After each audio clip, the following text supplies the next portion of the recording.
तो आइए चर्चा की शुरुआत करते हैं। देश भर में छापेमारी हो रही है और PFI popular front of India के सदस्यों को गिरफ्तार किया जा रहा है। इनपुट्स किसी से छिपे नहीं हैं। आप मध्य प्रदेश का मालवा देख लीजिए या फिर आप उत्तर प्रदेश का, पश्चिमी उत्तर प्रदेश से लेकर लखनऊ तक का, पूर्वांचल तक का, आप पूरा उत्तर प्रदेश देख लीजिए। लगातार हर जगह से पीएफआई के इन सक्रिय सदस्यों को गिरफ्तार किया जा रहा है खुफिया इनपुट्स के आधार पर, और एनआईए, एटीएस लगातार गिरफ्तारियां कर रही हैं। चर्चा की शुरुआत करते हैं। हमारे साथ आज के विषय के चर्चा के मेहमान जुड़ चुके हैं। मेरे साथ इस वक्त दिवाकर विक्रम सिंह, हिंदू महासभा के प्रवक्ता, हैदर वकार, एक मुस्लिम स्कॉलर हैं आप, अशोक यादव, पत्रकार, हमारे साथ जुड़ चुके हैं। बहुत बहुत स्वागत है आप सभी का स्वराज एक्सप्रेस में। और आप सब जो टीवी पर अगर वॉल्यूम सुन रहे हैं मेरा, तो उसे आप साइलेंट कर लीजिए प्लीज़, और फ़ोन के माध्यम से ही हम सब चर्चा करेंगे, जो भी आपका दूरदर्शी माध्यम हो। तो सबसे पहले अशोक यादव, हम हिंदू महासभा के प्रवक्ता से या फिर मुस्लिम स्कॉलर से बात करें, इसके पहले आपके माध्यम से अशोक यादव जी, आप वरिष्ठ पत्रकार हैं, जानना ये चाहूँगा मैं कि इस वक्त उत्तर प्रदेश में और ये देश भर में हो क्या रहा है। ये अचानक से पीएफआई का नेटवर्क इतना सामने आया और पीएफआई को लेकर इतनी हलचल, अनैतिक गतिविधियों की सूचनाएं, इनपुट्स, प्लानिंग, योजनाएं, षड्यंत्र, कागजात, फंडिंग, अकाउंट्स, ये सब क्या हो रहा है अशोक यादव जी?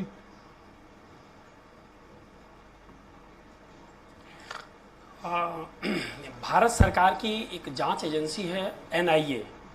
एनआईए को इनपुट मिला कि भारत में कुछ संगठन विदेश से पैसा लेकर और यहाँ पर कुछ आतंकवादी गतिविधियों में संलिप्त हैं। अर्थात वहाँ से जो पैसा भारत में आ रहा है, उस पैसे से वह जिस नाम से वह ले रहे हैं उस पर कार्य न करके वह यहाँ पर आतंकवाद को बढ़ावा देने के लिए ऐसा कार्य कर रहे हैं। ये इनपुट एनआईए को मिला।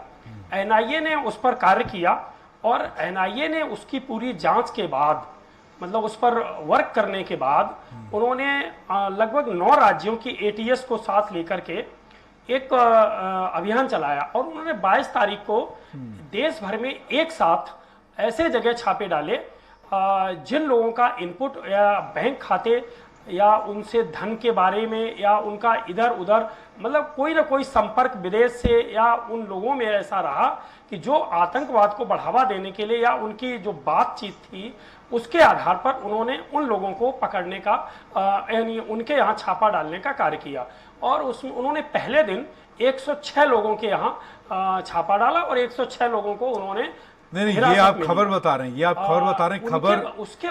खबर तो हम बता रहे हैं, खबर हम भी लगातार बता रहे हैं, खबर हम बता चुके हैं। मैं आपसे जानना चाह रहा हूं एक पत्रकार होने के नाते इसकी डेप्थ, इसकी गहराई, कि दरअसल ये सिमी की तर्ज पर ही काम करने वाला तंत्र है क्या? हाँ, तो गहराई popular front of India, popular front of India, PFI.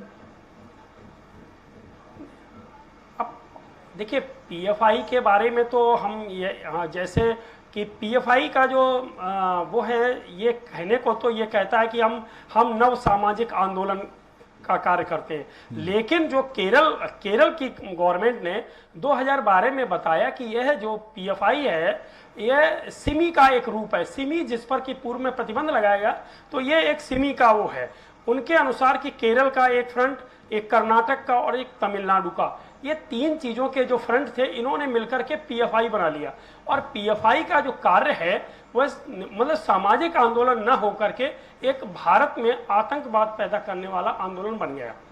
ठीक है, तो यानी कि ये इनपुट के आधार पर जैसा लोगों ने, ठीक है, चलिए मैं जी दरअसल पीएफआई जो है वो देश विरोधी गतिविधियों में शामिल है, इस तरह के तथ्य मिले हुए हैं जो एनआईए और जो ईडी के पास में, और जो इस तरह का पीएफआई को इसको, हाँ, मैं वही कह रहा हूं कि एनआईए के पास में, एटीएस के पास में, एटीएस मतलब एंटी टेररिस्ट स्क्वाड, ठीक है, तो ये एंटी टेररिस्ट स्क्वाड है एटीएस, जो आतंकवादी निरोधी एंटी टेररिस्ट स्क्वाड, हाँ जी, मैं वही कह रहा हूं कि जो आतंकवादी निरोधक गतिविधियों पर ही काम करती है, आतंकवाद निरोधक गतिविधियों पर ही काम करती है एटीएस। तो एटीएस अगर कहीं हाथ डाल रही है तो इसका मतलब आप समझ लीजिए NIA, national agency, security agency है, राष्ट्रीय जांच एजेंसी है, जो राष्ट्र विरोधी गतिविधियों में शामिल लोगों पर नजर रखती है।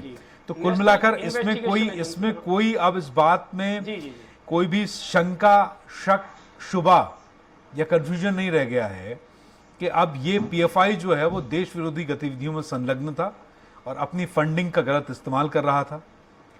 वकार हैदर, ये सिमी, वकार हैदर साहब आप एक मुस्लिम स्कॉलर हैं, सिमी एक संगठन आया था जो इसी तरह के काम करने में लग गया था, यानी कि उसकी स्टार्टिंग तो हुई थी कुछ स्टूडेंट वेलफेयर को लेकर, लेकिन वो फिर फाइनली झुकाव यहां हो जाता है।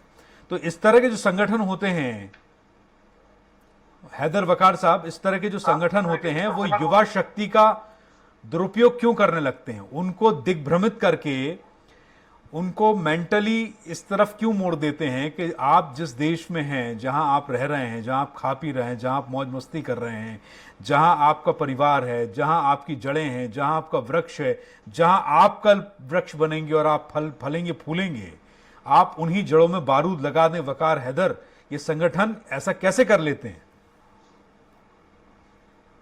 नहीं, देखिए, ये कोई भी संगठन हो, ये चाहे मुस्लिम संगठन हो, चाहे कोई हिंदू संगठन हो, चाहे कोई ईसाई संगठन हो, चाहे कोई भी संगठन हो, अगर कोई देश विरोधी गतिविधियों में शामिल है तो बिल्कुल एकदम उसके खिलाफ जो है कानूनी कार्रवाई सख्त से सख्त होनी चाहिए। उसके लिए उसके फेवर में मैं नहीं कोई बात करना चाहता हूं और मैं पीएफआई का कोई प्रवक्ता नहीं हूं।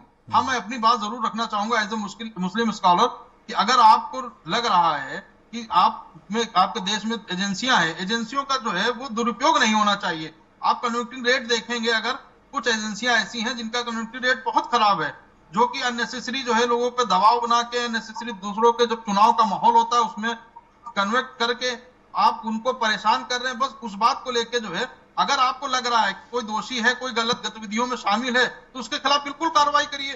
कोई मुस्लिम संगठन कोई ऐसा कोई साथ उसके देने के लिए तैयार नहीं है, लेकिन अननेसेसरी किसी को परेशान करना, बहुत सारे ऐसी हमने वारदात देखी जो बाद में जो है कोर्ट से बाहर हो जाते हैं। क्या उसके बाद जो है उन लोगों की जो है वो लाइफ जो स्पॉल होती है उसका जो है कुछ कंपनसेशन या उसका कोई मुआवजा कोई देने के लिए तैयार होता है, या दोबारा उसके ऊपर डिबेट होती है कि इस तरीके से ये जो है कोर्ट से बाइज्जत बरी हो गया? ऐसे 20 उदाहरण आपने खुद देखे होंगे। लेकिन गलत तरीके से किसी को, एक चुनाव के माहौल आप देख रहे हैं कि अब आने वाले 2-3 राज्यों में चुनाव है, चुनाव से पहले ये सब चीजें निकल के आना शुरू हो गई। ये माहौल, ये डिबेट और ये सब चीजें करना जो एक तरफ से हर एक को गुमराह करने की तरफ बात होती है, ये गलत बात है। इस तरीके से कोई भी हो, मैं उसका सहयोग नहीं कर रहा हूं, वो चाहे मुस्लिम संगठन हो, चाहे हिंदू संगठन हो, चाहे ईसाई संगठन हो। देश विरोधी गतिविधियों में जो भी कोई शामिल होगा उसके मैं खिलाफ हूं। भाई, आप उसके खिलाफ हैं तो फिर आप ऐसा क्यों कह रहे हैं कि एजेंसियों का दुरुपयोग हो रहा है और चुनाव के खिलाफ माहौल बनाया जा रहा है? नहीं, मैं कह नहीं रहा हूं ये। आप खुद आप आंकड़ों को उठा के देखिए। आप किसी भी आंकड़े को उठा के देखेंगे तो उसमें आप देखिए कितने लोग कन्वर्ट कराया जाता है। बहुत सारे लोग बाइज्जत बरी होते हैं, 20-20 साल तक की जो है उसमें जेल में रह के निकलते हैं, उसके बाद कोर्ट उनको बाइज्जत बरी करती है। लेकिन कई लोग हैं जिन्हें फांसी भी दी गई है, कई लोग हैं जिन पर ट्रायल भी चले हैं, केसेस भी चले हैं। इस देश में आतंकवादी हमले हुए हैं, इस बात से इनकार तो नहीं किया जा सकता ना। आप उनका रेट निकलवा लीजिए कि कितने % लोगों को फांसी हुई है और कितने लोगों को कन्वेंट किया गया। तो सर वो तो ऐसा है ना वकार साहब, वो तो ऐसा है कि फिर उसमें जुर्म साबित होना चाहिए। जुर्म की संरचना में या फिर जुर्म के षड्यंत्र में शामिल होना ये एक अलग तरीके का अपराध है। गोली मार देना, मर्डर कर देना, बॉम्ब ब्लास्ट कर देना एक अलग तरीके। हर आदमी को फांसी नहीं दी जा सकती ना, ट्रायल में तो शामिल रहना पड़ेगा। तो ट्रायल को फेस करने के बाद जो है, जब इंसान बाइज्जत बरी 20-20 साल बाद हो जाता है, या तो उसको जो है फास्ट ट्रैक में आप कराइए, साल भर के अंदर, 1.5 साल के अंदर जो है लाके उसको नहीं हो पाता। निर्भया फास्ट ट्रैक कोर्ट थी, 7 साल लग गए थे। 7 साल में जो फैसला आ रहा है, आप में से कोई जो मेरी आवाज स्पीकर पे सुन रहे हैं, कृपया हेडफोन का यूज करें आप लोग। आवाज आपकी लौट के आ रही, मुझे मेरी आवाज। फास्ट ट्रैक कोर्ट थी निर्भया, उसमें भी 7 साल लग गए थे। तो कोई भी आप कसाब को अगर हमने रखा, उस पर ट्रायल चली, उसमें भी सालों लग गए। अफजल गुरु को भी सालों लग गए, जो संसद हमले का आरोपी था। तो कोई भी फास्ट ट्रैक कोर्ट ऐसी नहीं जिसमें 1 साल में फैसला सुना दिया जाए, राइट? नहीं मैं वही कह रहा हूँ कि भाई जितनी से जल्द से जल्द जो है इसको ट्रायल करके, और अगर कोई कन्विक्ट है उसको जो है, अगर मुलजिम कोई है उसको अगर आप सजा दिलाना चाहते हैं सजा दिलाइए। आप उसको जो है इतना लंबा 20-20 साल तक की जो है ऐसे ऐसे लोग हुए हैं, मैं आपको बता दूं कि जो बेचारे मतलब बाद में बाइज्जत कोर्ट से बरी हुए। अच्छा, जो बाइज्जत बाद में कोर्ट से बरी होते हैं, फिर उनके खिलाफ क्या होता है कार्रवाई? जो लोग उनको फंसाते हैं अननेसेसरी, जो लोग जेल जाते हैं, उन अधिकारियों पे, उन कर्मचारियों, उन पर क्या कार्रवाई होती है? उनकी जिंदगी तो स्पॉइल हो जाती है ना पूरी पूरी। मैं ये नहीं कह रहा हूं, मैं उनके साथ खड़ा नहीं हूं, लेकिन हाँ, अगर कोई गलत है तो ये मानव अधिकार का मामला है, इसके लिए मानव अधिकार है आवाज उठाने के लिए, और उनको आवाज उठानी भी चाहिए। लेकिन मेरा मानना ये नहीं है कि जिसे उठाया जा रहा है, जिसे गिरफ्तार किया जा रहा है, जिसे हिरासत में लिया जा रहा है, उनके खिलाफ कोई खुफिया इनपुट्स नहीं है या वो कोरे हैं इसलिए उनको उठाया जा रहा है। कुछ ना कुछ बगैर आग के धुआं नहीं निकलता है।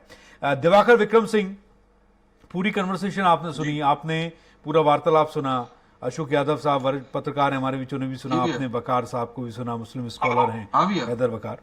तो कुल मिलाकर आप हिंदू महासभा के प्रवक्ता हैं, इनपुट्स हैं, खुफिया इनपुट्स, जानकारियां हैं, इसीलिए उठाया जा रहा है। जाति विशेष, धन विशेष से जुड़ा हुआ मामला है। अभी वकार ने एक स्टार्टिंग की थी शुरू में, हैदर वकार साहब ने हमसे बोला था कि कोई भी संगठन हो, चाहे हिंदू हो चाहे मुस्लिम हो, लेकिन अगर आतंकवाद में शामिल हैं तो उस पर घोर आपत्ति है देश को और होनी चाहिए।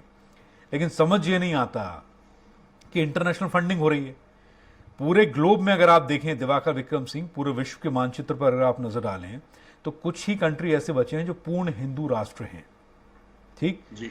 और जैसा कि हमने आरएसएस की नियमावली में और शब्दावली में सुना है कि हिंदू होना, हिंदू एक धर्म नहीं, एक रिलीजन नहीं है, हिंदू एक लाइफस्टाइल है। हिंदुस्तान में रहने वाला हर आदमी हिंदू है, क्योंकि हिंदुओं का स्थान है, राइट। तो इस तरह के माहौल में साजिश करना, संप्रदाय विशेष के या धर्म विशेष के लोग ही क्यों शामिल होते हैं, मेरा कहना यह है। अगर पीएफआई है, पॉपुलर फ्रंट ऑफ इंडिया है, तो एक ही संप्रदाय क्यों शामिल है? जी, मैं कुछ चीजें बताना चाहूंगा। जैसे अभी मैं वकार साहब की बातें सुन रहा था,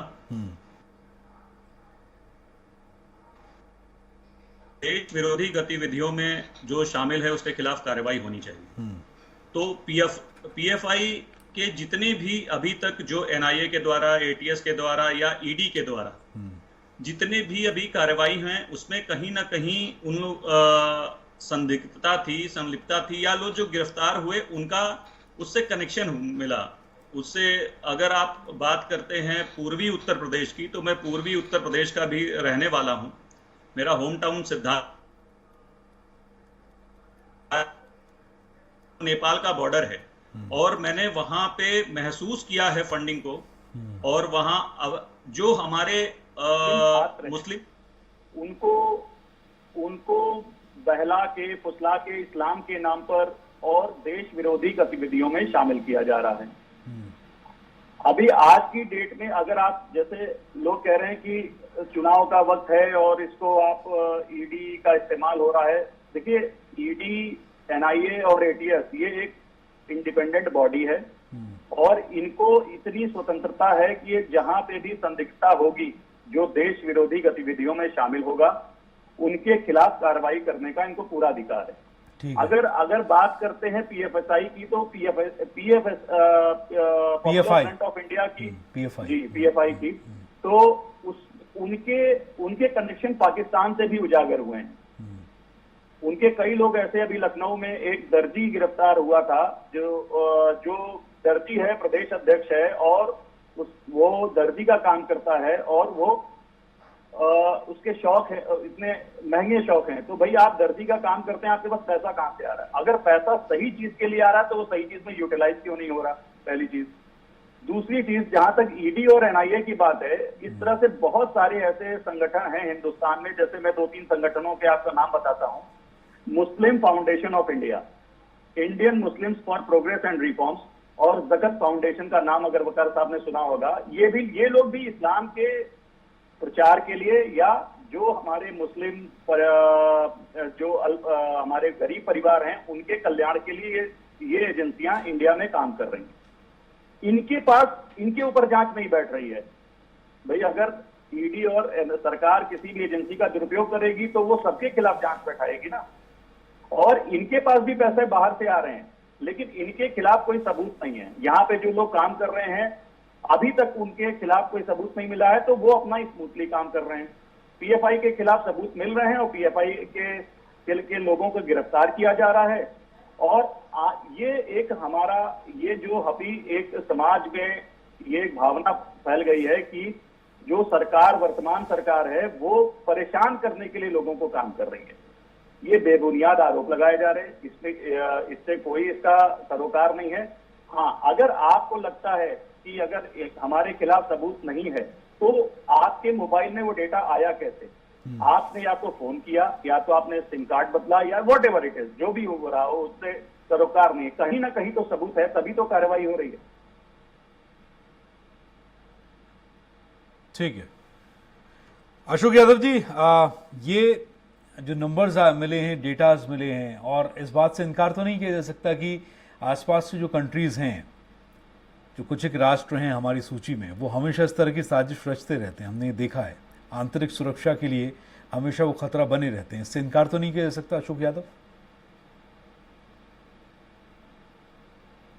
बिल्कुल बिल्कुल, क्यों नहीं। पाकिस्तान हमारे देश में आतंकवाद फैलाने के लिए ऐसे संगठनों का प्रयोग करता है। जम्मू कश्मीर में उसने एक तरह से पूरा पहले से ही फैला रखा है। अब वो पूरे देश में अगर वो पीएफआई के माध्यम से, अभी चूंकि ये शुरुआती वो है और एनआईए को जो इनपुट मिला है उसके आधार पर वो कार्य कर रही है। अगर अभी लोग हिरासत में लिए गए हैं, अभी ऐसा नहीं है कि सभी को जेल ही क्या नाम भेज दिया गया। अभी जांच चल रही है और उनसे पूछताछ चल रही है। पूछताछ के अनुसार पहले 22 तारीख को छापे डाले गए, फिर उसके बाद आज डाले गए। ठीक है, तो ये जो छापों का क्रम चल रहा है वो ये उनसे जानकारी करने के बाद और इसको धीरे धीरे करके बढ़ा दे। जो ये आतंकवादी देश हैं जैसे पाकिस्तान है, जो हमारे देश में आतंकवाद मतलब फैलाना चाहता है, तो वह मतलब इस तरह से लोगों के पास पैसा भेजता है और ये उनसे कहता है कि जो वहाँ के गरीब तबके के युवा लोग हैं उनको आप अपने से संबद्ध करो और देश की जो आतंकवादी जो हमारी गतिविधियां हैं उनमें वो शामिल हों। तो एनआईए को यदि कुछ हैदर वकार ऐसा क्या नाम अभी तक तो ऐसा ही लग रहा है कि हैदर वकार साहब, हमने देखा है, हैदर वकार जी, कश्मीर का हाल हमने देखा बहुत दिनों से। इस बात से इनकार तो नहीं किया जा सकता कि आसपास बैठे हुए कई ऐसे कंट्रीज हैं जो फंडिंग करते हैं इससे कि आपकी आंतरिक सुरक्षा पर खतरा बना रहे। आपके यहाँ जो राष्ट्र विरोधी ताकतें हैं वो उन्हें सींचा जा सके, फंडिंग होती है। और जिन लोगों को उठाया गया, जैसा अभी अशोक यादव कह रहे हैं कि सब ट्रायल चलेगा, सबको हिरासत में लिया गया, जेल नहीं हो रही है। लेकिन हैदर वकार, अगर किसी के पास पाकिस्तान के 50 नंबर निकलते हैं फोन्स में, उससे अगर हिरासत में लिया गया है, किसी के पास पेपर्स निकलते हैं फंडिंग के, अकाउंट्स निकलते हैं फंडिंग के, तो ये तो नहीं कहा जा सकता ना कि हर आदमी इसमें बेकसूर है। इतना इनपुट काफी है। कोई मुस्लिम संगठन जो है उनके लिए खड़ा होकर उनका वो कर रहा है। कोई भी आतंकवादी का कोई संगठन इस तरीके से कोई सहयोग नहीं करता है, ना कोई रैलियां निकालता है, ना कोई उनके सहयोग में जिंदाबाद के नारे लगाता है। लेकिन हाँ, ये अगर आप बिल्कुल, अगर आंतरिक सुरक्षा के ऊपर किसी भी हमारी कंट्री, किसी भी कंट्री के ऊपर कोई भी अगर बात आती है, किसी देश में कोई बात आती है, तो बिल्कुल हर इंसान जांच के दायरे में आता है। जांच होनी भी चाहिए, मैं उसके खिलाफ नहीं हूं, हर किसी की भी हो जांच नहीं। लेकिन ये बरगलाते कैसे? मैंने आपसे पहले ही पूछा था, जैसे सिमी एक संगठन था जो कि मुस्लिम स्कॉलर्स के लिए खड़ा किया गया, स्टूडेंट्स के लिए खड़ा किया गया, उनको मदद देने के लिए, लेकिन ये गलत रास्ते पर निकलने, पीएफआई का भी यही हाल हो रहा है। ये इस तरह, और अभी जैसे दिवाकर विक्रम सिंह 3 और संगठन गिना रहे थे। नहीं, देखिए कोई भी संगठन हो, अगर पहली उसकी तो सारी चीजों को, ये 2006 में जो है रजिस्टर्ड हुए थे ये संगठन, 2006 से लेके अभी तक की, अगर आपको ये लग रहा है कि ये संगठन जो है ये गलत उसमें जो है लिप्त है, तो इसको आपको बैन कर देना चाहिए। वो उस पे जो है कोर्ट में जाके इसका जो है रजिस्ट्रेशन जो है उसको रिजेक्ट कर देना चाहिए। माफी चाहूंगा, 2006 के बाद कई सरकारें आई और गई, लेकिन अभी आपने देखा होगा कि 2014 से जब सरकार आई है तो उसके बाद बहुत सारे ऐसी एनजीओ, बहुत सारे ऐसी फर्जी एनजीओ जिनके माध्यम से गलत तरीके से पैसा आ रहा था, उसमें बैन संगठन भी किया में गया। कोई धर्म का नाम नहीं आया कि किसी अगर वो वकार साहब की एनजीओ है और गलत तरीके से पैसा आ रहा है तो वकार साहब का बंद किया गया, और दिवाकर की अगर एनजीओ है और गलत तरीके से पैसा आ रहा है तो दिवाकर का बंद किया गया। सरकार ने एक रूल और उसके अनुसार काम किया। मेरा सिर्फ वकार साहब मेरा आपसे सिर्फ एक ही सवाल है कि जो हमारे, आप तो स्कॉलर हैं, आप पढ़ रहे हैं, आप युवाओं के साथ रह रहे हैं, हम लोगों ने भी पढ़ाई की है और हम लोगों ने भी, ऐसा नहीं है कि हमारे मित्र नहीं है, मुस्लिम मित्र नहीं है, और मैं तो बैठता हूं, उठता हूं, लेकिन आज का जो सिनेरियो है जो मुख्य तौर पे जो नेपाल से सटे जो सीमावर्ती जिले हैं, उनमें युवाओं को बहुत तेजी से धर्म के नाम पे, इस्लाम के नाम पे और चलिए, मैं माफी चाहूंगा आप सबसे, मेरे पास समय इतना ही था इस डिबेट को आगे ले जाने के लिए, लेकिन चर्चा जो है मुझे यही विराम करनी पड़ेगी और उद्देश्य हमारा यही कि इस तरह की गतिविधियां जो हो रही हैं उसकी खबर देश में जागरूक जनता तक पहुंचाई जा सके, और आप लोगों की जो एडवाइस, जो राय इसमें ली गई और राय मशवरा किया गया वो इसीलिए कि इस तरह भटकते हुए युवाओं को भी रोका जा सके। हैदर वकार साहब को बुलाने का मतलब यही था, और ये बड़ी असमंजस की स्थिति होती है अपने आप में जब ऐसी खबरें आती हैं, आहत करती हैं कि देश में छुपे हुए कुछ लोग हैं जो अपनी ही मादरे वतन, अपनी ही सरजमीन हिंदुस्तान को आघात पहुंचाने की साजिश रच रहे हैं, षड्यंत्र रच रहे हैं। बहुत बहुत शुक्रिया आप सभी का, धन्यवाद इस चर्चा में शामिल होने के लिए। नमस्कार।